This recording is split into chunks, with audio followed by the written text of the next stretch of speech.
James Dobson, a prominent voice of the evangelical movement, recently stepped down as chairman of Focus on the Family. So who is left to lead the religious right? Joining me now is a former evangelist and author of Crazy for God, Frank Schaeffer. How you doing, Frank? Fine. It seemed as if President Bush was the perfect candidate for the religious right. He was born again. He was an evangelical. Right. He was an end-of-days believer. And so the the evangelical right got what they wanted. Right. What went wrong?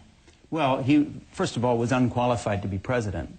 And but all he had to do was believe in Jesus. Right? That's right. And that's why he got elected. And you saw this again in the last election when Sarah Palin was introduced as the vice presidential candidate for McCain. The only reason he picked her is because she was another born-again Christian, and he thought he'd throw that sop to the religious right. So the game continues, but this time it didn't work because people had it with voting for people just on the basis of their belief in kind of a fundamentalist Christianity. But you grew up that way. Yeah, your father was instrumental in the evangelical movement. My father was someone who was key to the formation of the religious right in the 1970s and 80s.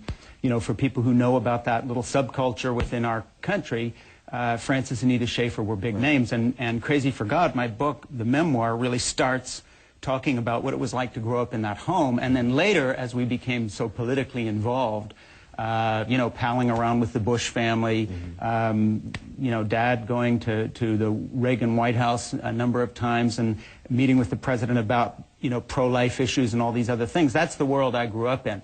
And then as an adult, I really began to have second thoughts about where the religious right was going. And essentially, if I could put it this way, moved away from that background and politically changed sides. So, for instance, recently I've been one of the bloggers on Huffington Post and other places that have been supporting the Obama candidacy from the very beginning. And for me to be doing that would be, you know, if you had asked me 25 years ago, would you be doing this, I would have thought you were crazy. But that's how people can change. So I changed my mind. But your father, who was so integral in starting the evangelical movement, what would he think of the new you? Well, you know, in some ways he would be pleased because my dad was very interested in the human life issue of abortion. But when it comes to things like gay bashing, political correctness on the right-wing issues, starting the war in Iraq for bad reasons or no reasons, my father would not have been going along with that. And so where the religious right went, which was to turn into this kind of hard-ass, neo-fascist kind of direction in America that has given us, you know, 8 years of a bad presidency, a collapsed economy, 2 wars, one of which we shouldn't have been in. And by the way, my son was a United States Marine, so I talk with no apology about what I think about the war because he was... We saw earlier how apologies can get you in trouble. Right. We won't do that. He was out there getting shot at, so I can say what I want about it.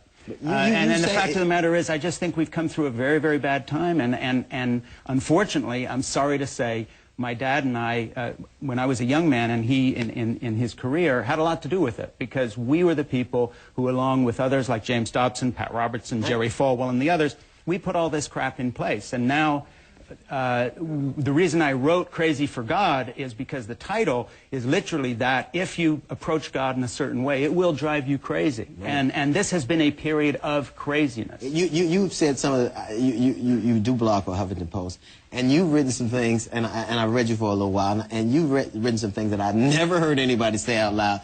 You said that the Republican base is now made up of religious and neoconservative ideologues, and the uneducated white underclass with a token a person or two of color up in front of the TV to obscure the all-white, all-reactionary, all-backward, there is no global warming rule reality. Actual conservatives, let alone the educated classes, have long since fled. You believe that anybody in the Republican Party right now is either a neocon or an ideologue? I'd put it different. I'd say that the Republican leadership knows that that's who their base is. Now, there'll be individuals, private citizens. Elected people. Yeah, I'm talking about the leadership. Either fall into one of these two categories. Either they are pandering to the religious right. I don't know what they believe personally. I can't get in their head. But they're either pandering to the religious right or they're pandering to the neocons to whom every war is a good war.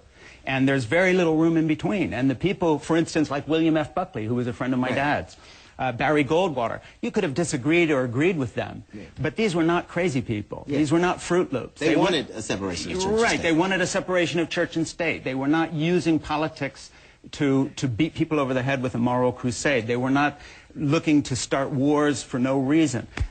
We moved from a period when the Republicans represented something you could agree or disagree with to a period where it represents a kind of a fundamentalist Christianity on one side and a view of the world which sees everyone who is other, whether that is black, white, Arab, Muslim, a different country, gay, as the enemy. And basically that's a very dangerous position. And so I think when you look at a guy like Rush Limbaugh today, what you're seeing is the lid off. This is the raw, naked, true face of where Republicanism is. And be my guest. If people want to vote for that, fine. We've just had 8 years of this that drove us over the cliff. And you want to keep going over the cliff, fine. But as far as I'm concerned, the greatest miracle, speaking of God, because I'm still a religious person, that has happened in my lifetime is the election of Barack Obama, who I think is in a position to genuinely turn this country around. It's going to take a while, but I'm tremendously optimistic about what he can do. That's an amazing thing, because in your letter, you wrote an open letter to President Obama. Right. And you asked him not to even count on Republican backing. Right. Because you say that they hate him. They do hate him. They hate him. They do hate him. I mean, that's pretty strong. Rush Limbaugh is telling the truth when he says he wants him to fail. And these people are ideological enough that they'd rather take our whole country down and be proved right than be patriotic Americans and stand up and do the thing that every American who loves this country would do right now, which is to support the president whether you voted for him or not.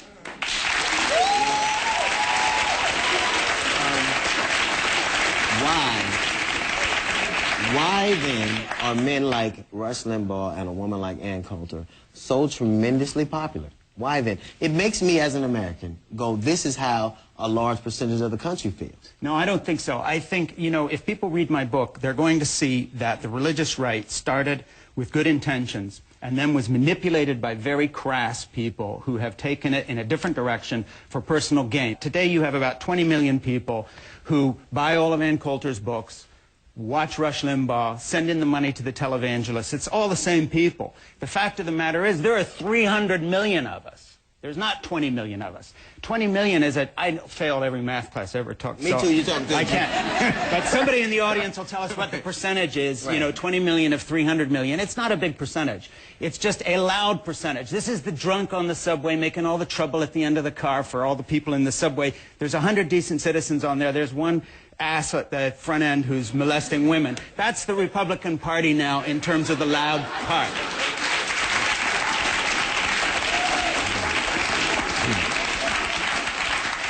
I'm going to get in trouble again, aren't I? Yeah, difference is I'm not apologizing nor kissing Rush Limbaugh's butt. There's quite a bit to kiss. You know what? Thank you very much. Give it to Frank Schaeffer. Thank you so much, man. Thank you so much.